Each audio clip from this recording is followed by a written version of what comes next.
আজ 5ই এপ্রিল রবিবার আবার কুপার্সে এলাম। বেশ কিছুদিন আসা হয়নি, আমি একটু বেড়াতে যাওয়ার জন্যই আসতে পারিনি। তো যদিও কাকুর অসুবিধা হয়নি, কারণ এখানকার ছেলেরা বা সঞ্জয়দা, প্রীতম এরা দেখাশোনা করেছে কাকুর। তো আজকে আবার চলে এলাম কাকুর কাছে। কাকুর কিছু জিনিস রিকোয়ারমেন্ট ছিল আমার কাছে, সেগুলো দেওয়ার জন্য এলাম। তো চলুন দেখতে থাকুন।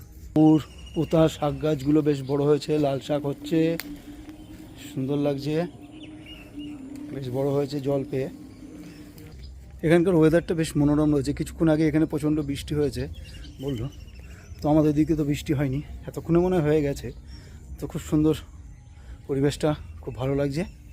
তো কাকুর কাছে যাই এবার। কেমন আছেন? অনেকদিন বাদে দেখা হলো। হ্যাঁ এই তো দেখছি। তো বেগুন গাছ কোথায় পুঁতেছেন বললেন? বাহ, চলুন আপনার জিনিসগুলো সব নিয়ে এসেছি। আজকে কাকুর এই জিনিসগুলো রিকোয়ারমেন্ট ছিল, এগুলো আজকে নিয়েছি। বিশেষ কিছুই না, অল্প কিছু সবজি, আদা আর এই মুদিখানা সামগ্রী কিছু রয়েছে, এগুলোই এই সপ্তাহ ওনার চলে যাবে। আর যা যা জিনিস আছে, বেগুন আর ওই পই। আচ্ছা চলুন দেখি। এই যে কাকু বেগুন গাছ নিজে হাতে পুঁতেছেন। এই পই গাছ লাগানো আছে ডাল কেটে। আচ্ছা, এই যে 25টা বেগুন গাছ এখানে লাগানো। এই পই গাছ মাঠালো। আচ্ছা, ওখানে মাঠালো আছে। বাহ, এটা কি গাছ? এটা ওটা মানকচু। মানকচু। আচ্ছা, আর এটা বেগুন, এটা পই ডাঁটাগুলো লাগিয়েছি হয়ে আচ্ছা যাবে। আচ্ছা, ঠিক আছে, খুব সুন্দর।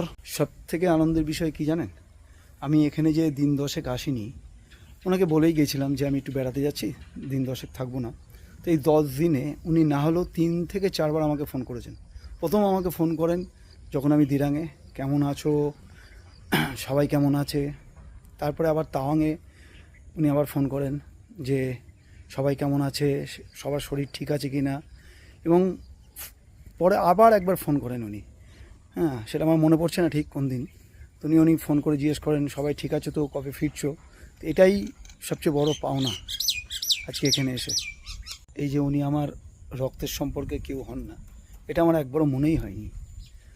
বারবার এই যে খোঁজ নিয়েছেন আমার কেমন আছি বা কী বৃত্তান্ত, এটাই আমাকে মুগ্ধ করেছে। বেশ কিছুদিন বাদে আবার আশ্রমে এসে বেশ ভালোই লাগছে। জল এখনও টলটল করছে পুকুরটায়,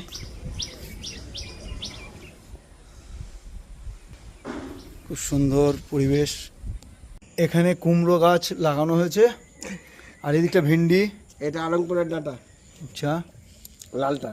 আচ্ছা, ওটা পদিনা, ওটা মূলো। আচ্ছা, যা মোটামুটি সবজি ভালোই হচ্ছে। এই হচ্ছে আমাদের সঞ্জয়দা, ইনিও আমাদের আশ্রমের একজন সদস্য, খুবই পরিশ্রম করেন আশ্রমটার জন্য। এখানে লোকাল উনি, ঠিক আছে, তবে আন্তরিকভাবে উনি করেন সব কিছু, নিজের মনে করেই করেন। খুবই ভালো লাগে জিনিসগুলো। তো আপনাদের এবার এখানকার আম গাছটা দেখাই। এর আগে আপনাদের দেখিয়েছিলাম আম গাছে মুকুল এসেছে। এই দেখুন, আমও ধরে গেছে দুটো, কত বড় বড় কট্টুকানি গাছ, দেখুন হাঁটুর নিচে গাছ।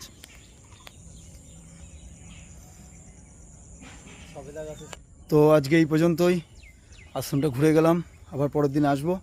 ততদিন সবাই ভালো থাকবেন, সুস্থ থাকবেন, নিজের খেয়াল রাখবেন। ধন্যবাদ।